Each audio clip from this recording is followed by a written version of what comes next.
जी friends, आप देख रहे यूट्यूब चैनल वॉइस ऑफ ज्ञानी और मैं सफदर खान ज्ञानी। अच्छा फ्रेंड्स, एचपीएलसी एनालिसिस करते हैं। कॉलम हार्ट ऑफ एचपीएलसी कहलाता है। अच्छा, कॉलम की एफिशिएंसी कैसे कैलकुलेट करेंगे? आप कैसे मालूम करेंगे कि कौन सा कॉलम प्रोग्रेस वाइज एफिशिएंट है? यानी अदर वर्ड्स में ये कहूँ कि कॉलम एफिशिएंसी बेसिकली क्या होती है, उसको आप कैसे जज करते हैं कि कॉलम ये प्रैक्टिकली और वर्किंग के लिहाज से परफेक्ट है। तो आज का वीडियो का फोकस यही रहेगा कि हम ये देखेंगे कि कॉलम की जो एफिशिएंसी है वो आप किस तरह चेक करते हैं, उसको कैसे जज करते हैं आप। देखिए, एचपीएलसी एनालिसिस आप करते हैं, आपको पता है कॉलम एक ट्यूब टाइप की चीज़ होती है, एसएस की ट्यूब विद अंदर उसके पैकिंग मटेरियल स्टेशनरी फेस होता है डिफरेंट। और जिसके साथ जो आप उसमें सॉल्वेंट मूव करते हैं वो डेफिनेटली आपको मोबाइल फेज मूव कर रहा होता है। और सेकंड एंड से आपका सैंपल आ रहा होता है, उसके अंदर इंजेक्ट करते हैं, फिर उसके अंदर सेपरेशन का फेनामिना होता है और बहुत सारे इसके पीछे साइंस है। जो सैंपल आपका होता है उसमें आपको पता है एक कंपाउंड भी हो सकता है, एक से दो कंपाउंड्स भी होते हैं और नंबर ऑफ कंपाउंड ज़्यादा भी हो सकते हैं।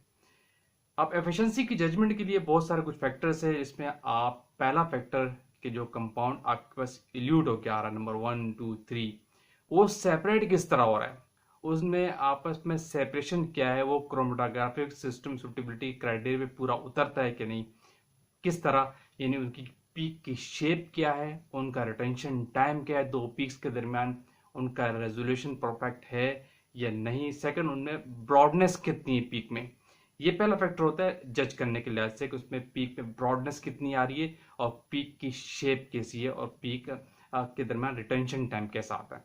ये इस लिहाज से जज करते हैं कि कॉलम ऑफिशियली और प्रैक्टिकली जो है वो कितना एफिशिएंट है। कॉलम एफिशिएंसी का एक क्राइटेरिया है, लेकिन दूसरा क्राइटेरिया वो बहुत ज़्यादा इंपॉर्टेंट है, जिसको हम कहते हैं नंबर ऑफ थियोरेटिकल प्लेट्स।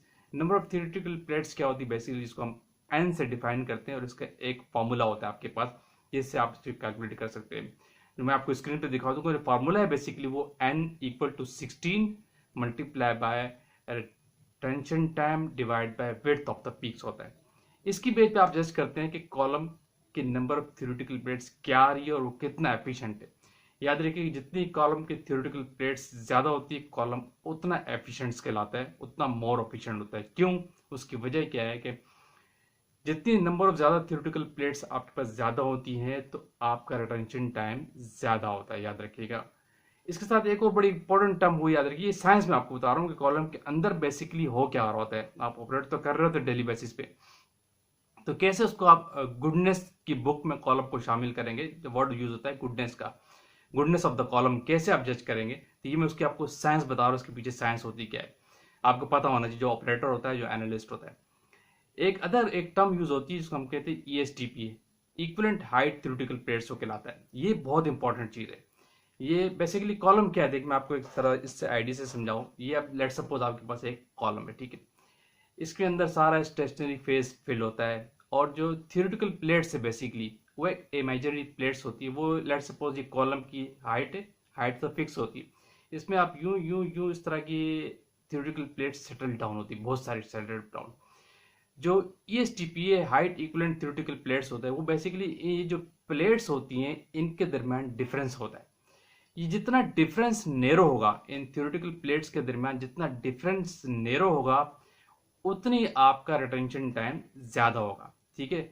जब थ्योरेटिकल प्लेट्स के दरमियान डिफरेंस कम होगा, यानी डिफरेंस जब ज़्यादा होगा या कम, जब ज़्यादा होगा इट मीन्स का थ्योरेटिकल प्लेट आपकी कम है। जितना डिफरेंस कम होगा थ्योरेटिकल प्लेट्स के दरमियान, ईएसटीपी जो ईएसटीपी की वैल्यू अगर आपके पास कम है, ये शो करता है कि आपकी number of theoretical plates height है, number of theoretical plates high है। मोर थ्योरेटिकल प्लेट्स आपके पास कॉलम के अंदर है, तो जितनी कॉलम के अंदर यानी ईएसटीपी आपका लो हो, यानी equivalent height equivalent theoretical plates जो होती है वो जितना कम होंगी डिस्टेंस के दरमियान, बेसिकली डिस्टेंस है ये थ्योरेटिकल प्लेट्स के दरमियान, वो डिस्टेंस जितना कम होता है तो आपकी नंबर ऑफ थ्योरेटिकल प्लेट्स उतनी ज़्यादा होती है। और जब जितना डिस्टेंस कम होता है तो आपके कंपाउंड का रिटेंशन टाइम ज़्यादा होता है। देखिए अभी एक और साइंस समझे, जब आपके थ्योरेटिकल प्लेट्स के दरमियान डिफरेंस बहुत ज़्यादा है, एक यहाँ है एक यहाँ है एक यहाँ है, जैसे कॉलम इंजेक्ट हो तो वह वैसे ही बाहर निकल जाएगा। तो क्या होगा कि नंबर ऑफ कॉलम कंपाउंड आया और इल्यूट हो गया, तो इससे क्या हुआ, रिटेंशन टाइम कम हुआ। जब आपका रिटेंशन टाइम कब ज़्यादा आता है, जब नंबर ऑफ थ्योरेटिकल प्लेट्स आपके पास ज़्यादा होती हैं। और जब नंबर ऑफ थ्योरेटिकल प्लेट्स आपके पास ज़्यादा होती है तो आपका ESTP कम होता है, यही उनके दरमियान डिफरेंस कम हो जाएगा। हाइट तो फिक्स है, इसमें अगर मैं लेट सपोज 10 थ्योरेटिकल प्लेट्स रखूँ तो 1 2 3 4 10 आ जाएगी। इसी के अंदर मैं 1000 थ्योरेटिकल प्लेट्स रखूँ तो डिफरेंस कम हो जाएगा। समझ रहे हैं, मेरी साइंस समझिएगा। जब मैं 1000 थ्योरेटिकल प्लेट्स की इसके अंदर पैकिंग डालूंगा, हाइट वही फिक्स है, तो डेफिनेटली उनके दरमियान डिफरेंस कम हो जाएगा। ESTP की बात कर रहा हूँ, जब डिफरेंस कम हो जाएगा तो रिटेंशन टाइम का बढ़ेगा। किसी कंपाउंड में अब एक जगह पे बारियर 10 लगे हुए हैं और एक जगह पे बारियर थाउजेंड्स लगे हुए हैं, तो 10 वाली जगह से कंपाउंड इजीली इल्यूट हो जाएगा या 1000 वाली जगह से? जो 1000 वाली जगह है वहां से कंपाउंड इल्यूट होने में उसको टाइम लगेगा। इट मीन्स कॉन्सेप्ट क्या क्लियर हुआ? जब आपके पास ESTP ज्यादा होता है तो आपका रिटेंशन टाइम बढ़ जाता है। तो इन दोनों केसेस में इंडिकेट ये हो रहा था कि आपके पास नंबर ऑफ थ्योरेटिकल प्लेट्स ज़्यादा है। जब आपके पास नंबर ऑफ थ्योरेटिकल प्लेट्स ज़्यादा होती है, रिटेंशन टाइम बढ़ जाता है। तो इस सेंस में आपकी इल्यूशन स्लो होती है और आपकी पीकनेस की शार्प अच्छी आती है, शार्पनेस पीकनेस से अच्छी होती है और उनके दरमियान रेजोल्यूशन अच्छा होता है।